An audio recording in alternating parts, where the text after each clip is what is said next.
அன்பு சொந்தங்களுக்கு அஸ்ஸலாமு அலைக்கும். நான் நல்லா இருக்கேன். நீங்கள் நல்லா இருக்கீங்கன்னு நினைக்கிறேன். வாங்க வீடியோக்குள்ளே போகலாம். இன்றைக்கி என்ன சமைக்கிறதுன்னு பார்க்கலாம். நம்ம இன்றைக்கி புளியோதரைக்கு ஒரு பொடி ரெடி பண்ண போகிறோம். வரமிளகா 4, அதுக்கு தேவையானது மல்லி ஒரு 100 கிராம், சோம்பு 2 ஸ்பூனு, மிளகு 1 ஸ்பூனு, ஜீரகம் 1 ஸ்பூனு, கருவேப்பிலை கொஞ்சம், வெந்தயம் ஒரு அரை ஸ்பூனு, அவ்வளோதான்.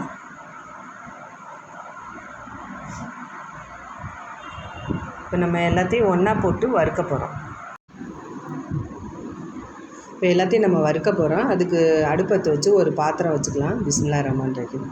கொஞ்சமாக ஆயில் நல்லெண்ணெய் விட்டு நம்ம எடுத்து வச்சுருக்க எல்லா இன்க்ரீடியன்ஸையும் போட்டு ஒன்றாவே வறுத்துடலாம். நல்லா கொஞ்சம் செவக்க வாசம் வர்ற அளவுக்கு வறுத்துடணும். இப்படி நம்ம வறுத்து போடும்போது புளியோதரை நல்ல டேஸ்ட்டாக இருக்கும். இதிலே கொஞ்சம் நம்ம பெருங்காயம் போட்டுக்குவோம். நம்ம அரைக்கும்போது அதிலே கொஞ்சம் மஞ்சள்தூள் போட்டுக்கலாம். அப்படி இல்லைன்னா நம்ம புளி கரைச்சி வச்சுருக்கோமே அதிலே கொஞ்சம் மஞ்சள்தூள் போட்டு கலக்கி வச்சுக்கலாம்.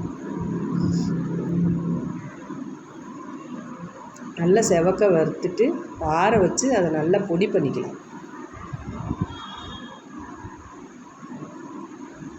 ரொம்ப கருக வறுத்துறாதீங்க, அப்புறம் கொஞ்சம் கசப்பாயிடும். அதனால் கொஞ்சம் நல்லா செந்நிறமாக வர்ற வரைக்கும் வறுக்கணும்.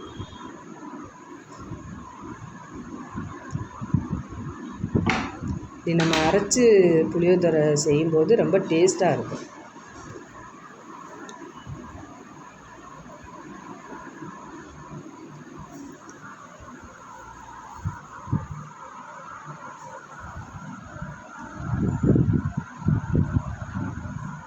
பாருங்கள் எந்த அளவுக்கு நம்ம வறுத்துருக்கோன்னு பாருங்கள்.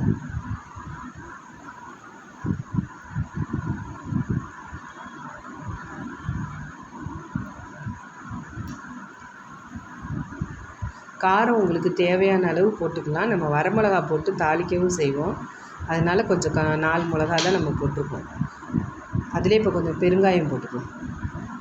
நீங்கள் கட்டி பெருங்காயமும் போடலாம். வீட்டில் நம்மளுக்கு என்ன இருக்கோ அதை போட்டு இப்போ நம்ம செய்கிறோம். சிம்பிளான ஒரு புளியோதரை தான். நம்ம எக்ஸ்ட்ரா எதுவும் பொருள் தேடலை. இப்போ நம்ம புளியோதரைக்காக ரெடி பண்ண நல்லா வறுத்துட்டு ஆற வச்சு மிளகா, ஜீரகம், சோம்பு, மிளகு, வெந்தயம், கருவேப்பிலை கொஞ்சம் போட்டு பெருங்காயம் கொஞ்சம், மஞ்சத்தூள் இவ்வளோலாம் போட்டு நம்ம புளியோதரைக்காண்டி நம்ம இந்த பொடி ரெடி பண்ணியிருக்கோம். இது நம்ம உருளைக்கிழங்கு, வாழைக்காய் இந்த மாதிரி காய்களுக்கும் போட்டு நம்ம பொரிச்சோம்னா ரொம்ப நல்லாயிருக்கும். நீங்களும் இது மாதிரி செஞ்சு பாருங்கள். புளியோதரை எப்படி செய்கிறதுன்னு பார்க்கலாம் வாங்க. அதுக்கு நம்ம அடுப்பத்தை வச்சுக்கலாம். ஒரு பாத்திரத்தை அடுப்பில் வச்சுக்கலாம். நம்ம இந்த புளியோதரை சாதாரணமாக செய்கிறத விட நம்ம ஒரு பொடி அரைச்சி செய்கிறோம். செய்கிறதுன்னு பார்க்கலாம். கட்டி காஞ்சிருச்சு. இப்போ அதுக்கு நம்ம நல்லெண்ணெய் ஊற்றிக்கலாம். நல்லெண்ணெய் தான் இதுக்கு கொஞ்சம் நல்லாயிருக்கும் புளினால. எண்ணெய் காஞ்சிருச்சு. இப்போ கடுகு போட்டுக்கலாம். பொரிய விட்டியும் கடுகு பொரிஞ்சிருச்சு. இப்போ கடலைப்பருப்பு போட்டுக்கலாம். நீங்கள் இதில் வேர்க்கடலை கூட இப்போ போட்டுக்கலாம். ரொம்ப நல்லாயிருக்கும். வேர்க்கடலை போட்டிங்கன்னா ரொம்ப நல்லாயிருக்கும்.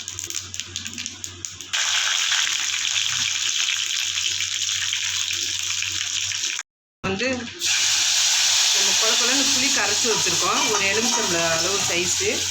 இப்போ அதை ஊற்றிட்டோம். நல்லா கொதிச்சு இந்த புளி நல்லா வத்தணும். ஒரு எலுமிச்சம்பழம் சைஸ் அளவு புளி கரைச்சி ஊற்றிருக்கோம். இப்போ இது நல்லா வத்தட்டும்.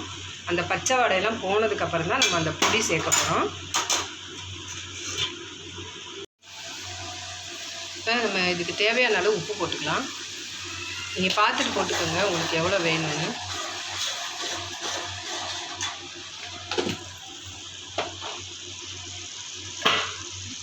நம்ம அரைச்சி வச்சுருக்க பொடி போட போகிறோம்.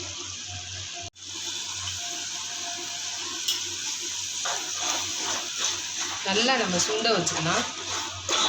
நல்லா தொக்கு மாதிரி வந்துடணும். இதில் நீங்கள் வேர்க்கடலை போட்டிங்கன்னா இன்னும் ரொம்ப நல்லாயிருக்கும் பார்க்குறதுக்கு. அது இல்லை எங்கள்கிட்ட, அதனால் வெறும் பொடி மட்டும் கடலைப்பருப்பு மட்டும் போட்டுருக்கோம். கடலைப்பருப்பு மட்டும் போட்டுருக்கோம். பாருங்கள் எப்படி தொக்கு மாதிரி வருது பாருங்கள். போட்டதும் நம்ம இப்படி வறுத்து போடுறது ரொம்ப நல்லாயிருக்கும் டேஸ்ட்டு.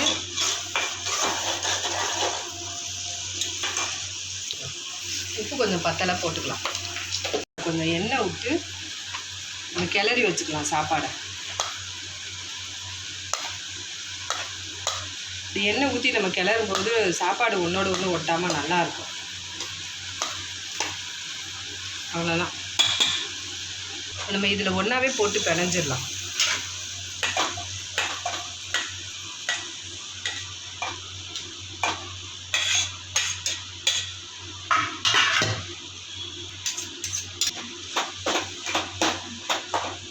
நம்ம தனியாகவும் இதை எடுத்து வச்சு பிணையலாம், அப்படியேவும் போட்டுக்கலாம்.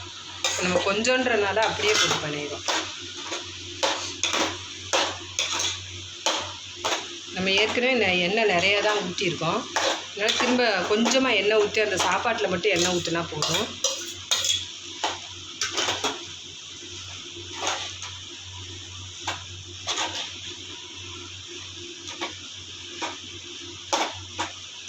நம்ம மிளகு ஜீரகம்லாம் அரைச்சி போட்டிருக்கனால நல்லா செரிமானத்துக்கு நல்லது, ரொம்ப நல்லாயிருக்கும். நீங்களும் இது போல் செஞ்சு பாருங்கள்.